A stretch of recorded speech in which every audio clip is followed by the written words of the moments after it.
चलो, आखिरकार हमारे अब हर कमरे में एसी लग गई। अब मुझे और माँ को गर्मी में सोना नहीं पड़ेगा। अरे काजल, तुम्हारे और माँ के कमरे में भी मैं कब का एसी लगवा देता। वह तो ऐसे अचानक ट्रांसफर हुआ कि कुछ कर ही नहीं पाया, और सामान के साथ इतनी मुश्किल से एक एसी लेकर आ गया। वही बड़ी बात थी। खैर छोड़ो, अब तो तुम खुश हो ना? चलिए जी, मैं तो बहुत थक गई हूँ, आज बहुत काम किया है। पूरे घर की सफाई और ऊपर से ऐसी, अब चलकर आराम कर लेते हैं। इतना बोलकर दिया का ससुराल अपने अपने कमरे में जाकर सो जाता है। और अगली सुबह जब दिया की आंख खुलती है और वह बालकनी पर जाती है तो उसकी नजर अपने पड़ोसी पर पड़ती है, जो गर्मी में नदी किनारे खाट लगाकर सो रहा होता है। हे भगवान, इस गांव में कैसे कैसे लोग हैं। इतनी गर्मी में भला अभी के समय में कौन नदी के किनारे खाट पर सोता है। मां जी, जरा इधर तो आना। क्या हुआ बहू, ऐसे क्यों बोल रही है? माँ जी, एक बार आप भी नदी के किनारा तो देखिए। मैंने तो अब तक बस लोगों को नदी किनारे बैठकर चिल मारते हुए देखा है, पर आज पहली बार देख रही हूँ नदी किनारे सोते हुए। आजकल के लोग कितने कंजूस हो गए हैं बिजली का बिल बचाने के लिए। बताओ, सारी रात नदी किनारे खाट पर सोने में बिता दी। गंवारपन की भी हद होती है।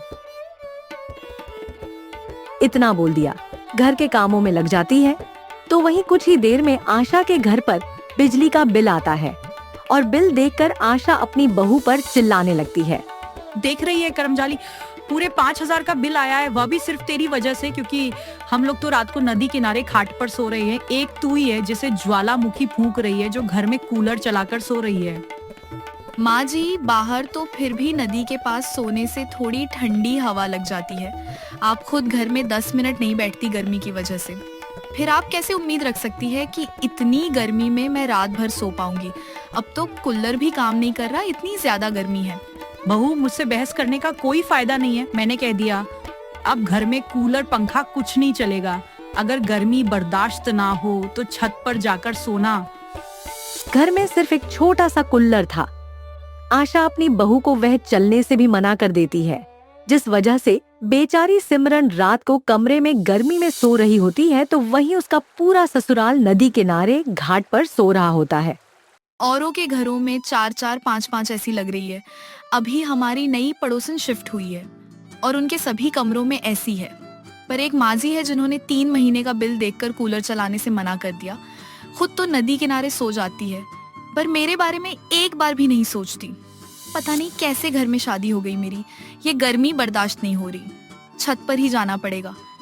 इतना बोलकर सिमरन छत पर सोने के लिए जाती है, जहां वह देखती है कि उसकी नई पड़ोसन छत पर अपने पूरे परिवार के साथ आइसक्रीम खा रही है। वह देखो, दिया तुम्हारा पड़ोसी आज भी नदी किनारे बिस्तर लगाकर सो रहा है। अरे, तुम्हें आज मैं पहली बार छत पर देख रही हूँ।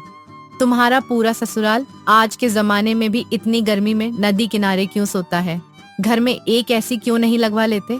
और तुम नहीं सोई बाहर नदी किनारे? बहन, अगर सब ठीक होता तो मैं क्या नीचे घर में ऐसी में होती, ना कि छत पर। अब मैं तुम्हें क्या ही बताऊं, मैं तो अपने ससुराल से परेशान हो गई हूँ। ये लोग खुद तो नदी किनारे खाट लगाकर सो जाते हैं, यहाँ परेशान मैं होती हूँ। घर में एक छोटा सा कूलर था, पर 3 महीने का 5,000 बिल क्या आया। मेरी सास ने वह भी बंद कर दिया।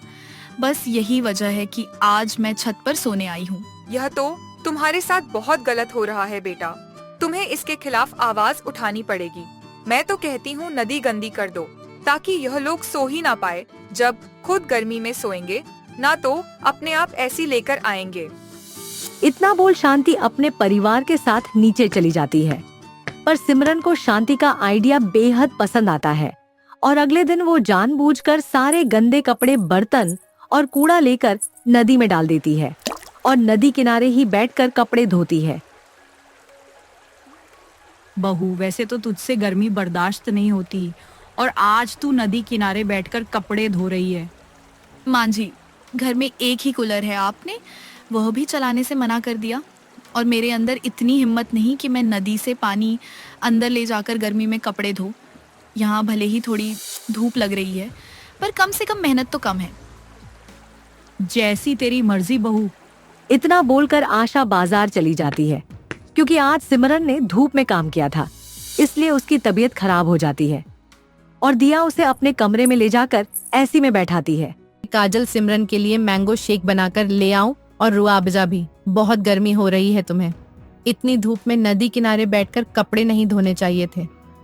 वैसे भी तुम्हारा परिवार वहां सोता है और तुमने सारा कूड़ा वहीं लाकर रख दिया। कितनी गंदगी हो गई है, कितनी बदबू आ रही है। अब वह लोग रात में कैसे सोएंगे? मैं बीमार पड़ती हूँ तो पड़ जाऊं, पर मैं चाहती हूँ कि इन लोगों को सबक मिले। जानबूझकर मैंने नदी किनारे गंदगी करी है ताकि सारी रात यह माँ बेटे सो ही ना पाए। और जब यह लोग घर में आकर कुल्लर चलाएंगे तो मैं कुल्लर का तार भी काट दूंगी। तुम नहीं जानती बहन, मेरी सास अभी बाजार गई है। बाजार से आते ही कूलर चलाकर बैठ जाएगी, पर मुझे चलाने नहीं देती, कहती है बिल आएगा।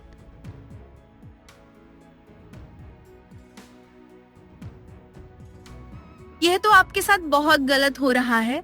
आपने बिल्कुल सही किया। ऐसों के साथ ऐसा ही करना चाहिए। और मैं तो कहती हूँ जब घर में कोई नहीं रहता तो आप हमारे घर में आ जाया करो। हमारे घर में हर वक्त ऐसी चलती है।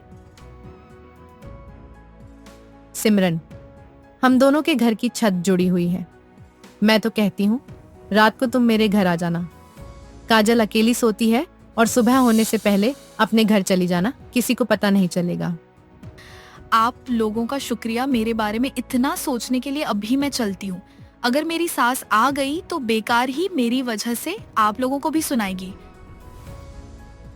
दिया और उसके परिवार को सिमरन पर बड़ा ही तरस आता है। कुछ देर में आशा घर आती है और सीधा कूलर चलाकर बैठ जाती है।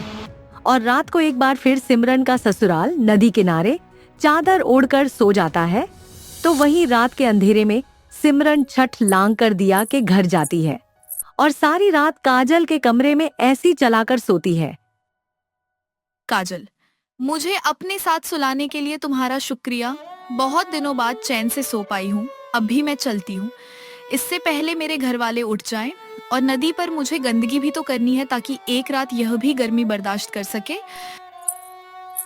इस तरह सिमरन अपने ससुराल वालों को सुधारने के लिए आए दिन नदी पर ही काम करती और नदी पर ही कूड़ा फेंक देती, जिस वजह से नदी का पानी न सिर्फ गंदा होता है बल्कि अब वहाँ से बदबू आने लगती है। अरे बेटा, आज तो बहुत ही ज्यादा गंदी बदबू आ रही है। एक काम करते हैं, आज घर में कूलर चलाकर सो जाते हैं। कल सुबह बहू को बोलकर यह गंदगी साफ करवा दूंगी। हाँ माँ, मुझसे भी यह बदबू बर्दाश्त नहीं हो रही। नदी किनारे गंदगी होने की वजह से आशा और अमित को इतनी बदबू आती है कि वह लोग सो नहीं पाते और घर में जाते हैं। पर सिमरन ने किलर का तार काट दिया था, जिस वजह से कुल्लर भी नहीं चलता और पूरा परिवार सारी रात गर्मी से सो नहीं पाता, जिस वजह से आशा की तबीयत खराब हो जाती है। मां जी, आपसे ही गर्मी बर्दाश्त नहीं होती और आप हैं जो घर में ऐसी नहीं लगने देती। अरे अगर 3-4 महीने बिल नहीं भरोगी तो 5,000 का ही बिल आएगा ना। हमारी पड़ोसन है, उसके घर में 4 ऐसी लगी है, फिर भी सिर्फ 3,000 का बिल आया है। और अगर हम एक ऐसी लगा लेंगे तो हमारा कितना ही बिल आ जाएगा। हाँ माँ, वैसे भी अब नदी किनारे कोई नहीं सोता। हमारे अलावा अब एक ऐसी ले आते हैं, उसी में हम सब सो लेंगे। हाँ अमित, अब तो एक ऐसी ले आ, वरना यह गर्मी मेरी जान ले लेगी। जब बात खुद पर आती है तो आशा ऐसी लाने के लिए भी हाँ कर देती है। अब अगले ही दिन उनके घर भी ऐसी आती है और यहाँ देखकर दिया और उसके परिवार को काफी अच्छा लगता है। तो वहीं सिमरन अपने परिवार के साथ आज ऐसी में सोती है और अगले दिन सिमरन इसका सारा श्रेय दिया और उसके परिवार को देती है।